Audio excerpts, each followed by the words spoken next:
Hi everyone. So today's topic is about props, and this is something super exciting, and I will share you all my tips here. So let's just dive into the slides here. So props are obviously one of the storytelling tools, and you always have to think about this one while you're creating your food photography scene, because a simple prop can add little details there that make the whole photo stand out. But on the other hand, you always have to think about is what is the hero? Is the prop hero or is the food hero?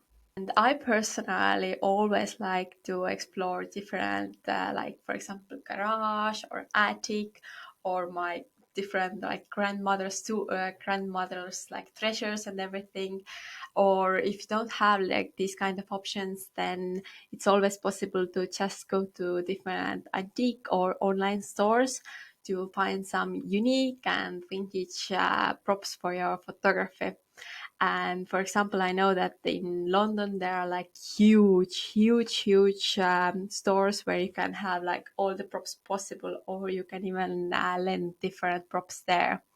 So definitely check out these options. And obviously, you don't have to have like thousands of props at home, and it's always possible to just lend some. And another thing I always tell people to do is find out what props are your signature props, because then you can, yeah, you're in the end of the day, you're an artist and you want to have your own signature. So for me, for example, a long time ago was those little silver spoons. And what I try to do is that I try to use them as often as possible, and I add those little details to the whole scene. These ones are just like a signature thing. So if someone else sees your photo, and then they know your signature, they know what you are doing there. So it's like they instantly know that the author is you. And then how to choose props. So this is another super important topic, because I remember when I started out with my photography, my problem was that I had no clue. I just gathered different props, started photographing them and then editing photos. And then at some point I was like, okay, this is not working whatsoever, because yeah, like for example, I had shiny props and the forks were like so shiny that they managed to see my tripod there. So these are like those little things that you always have to think about. And I also highly recommend to use neutral colors for your props, because quite often in the end of the day, you try for neutral colors, and especially like gray, white, black, brown, or yeah, something neutral. Because if it's like neon color, then it might work when you have like a certain super specific food, but in the end of the day, you really have to choose for neutral colors. Another important part is that I personally like to have rustic or interesting tableware. And why vintage shops is that usually you find some new, unique ones that not everyone has, and you can maybe stand out. And as I mentioned before, then all the cutlery should not be as shiny. Like it can be, but then you need to know some different tricks how to use them to a little bit hide them, because that shiny thing can be super annoying for you, because when it shines too much, then you might get like a reflection or a glare that you don't want on your photo. So definitely be super careful with these ones, and if possible, then choose matte tableware. And then another thing is that I always try to tell myself is that like I should not find any excuses. I should just work with things I already have, because in the end of the day, quite often if you're shooting, for example, a recipe, then you want the recipes to stand out and the props should not be the hero. And then quite often what I found myself is that I realized that I can do way more work when I have little things, because I don't get distracted with all the shiny things. If you, for example, even if you look at like these kind of photos, is that less is more. So obviously you can always like limit food or limit props. And then in the end of the day, like again, like if you're shooting a recipe, then you should not like make the props shine, but the props should be more like complementing the whole food. And then you can see that, for example, here, like the backdrop itself was so powerful that I didn't need to use like that many props in general.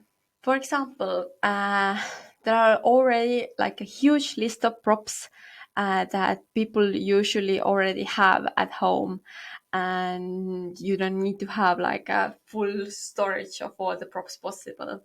Because at some point, if you are working from home, then some of your family members will be like, okay, we have to do an intervention for you guys, because it's like, this is insane. Like, how much tableware can you have? So yeah, again, like try to remind yourself that less is more, and you might already have some of the things that you haven't even think about it. For example, newspaper, books, strings, jars, bottles, pillows and blankets even, or napkins. So these are like the simple things that you can find almost every home. And another thing that I like to do is that I'd like to tell myself that food styling in general is like makeup.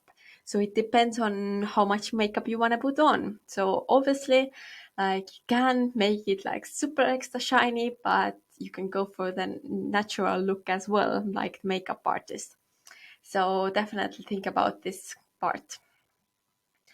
And then you don't always have to think about props as tableware, but you can use food as a prop to just show off all the ingredients that are already inside the dish.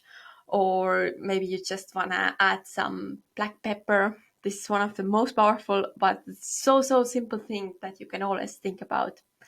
Or green leaves. Like I personally always like to have like little herbs garden in my house, or when I was living in an apartment, then on the window or a balcony.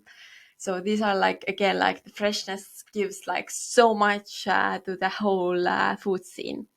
So definitely use food as a prop as well, and maybe you don't even need to own a full tableware.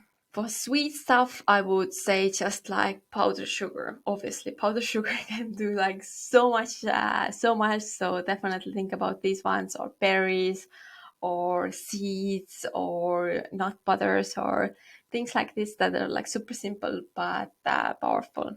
And then if you are a professional food stylist, then if you're not, then definitely take a snitch from the food stylist, because they always have like a toolkit with them, and it's usually tweezers, brushes, and even ruler, like to make sure that the food is placed perfectly, or oil, or spray bottle, like just spray some water or some oil on top to make the food extra fresh. Because the thing is that when you start to photograph food for a little bit longer time, then what happens obviously is that food goes off and it's gonna lose its shine. So sometimes little things like oil or water bottle can make a huge difference when you just spray something on top. And then definitely, as I told you before, you have to think about the props, colors, patterns, and texture. So definitely avoid colorful patterns, and then always try to find neutral colors for your props, because then the food can shine, unless I don't know, the food is the same color as the prop, or they are matching in the color wheel. So for example, yeah, like white, black, brown, gray, like these are the your dream colors you want to find. And in the end of the day, like definitely just a little recap here. So what you want from your props is unique props, neutral props, and then go and explore the antique stores, or maybe you can find something from the garage or attic. And then, especially for cutlery, definitely think about the matte tableware or cutlery. Thank you for watching, and I hope you enjoyed it, and we will see you next time. Bye!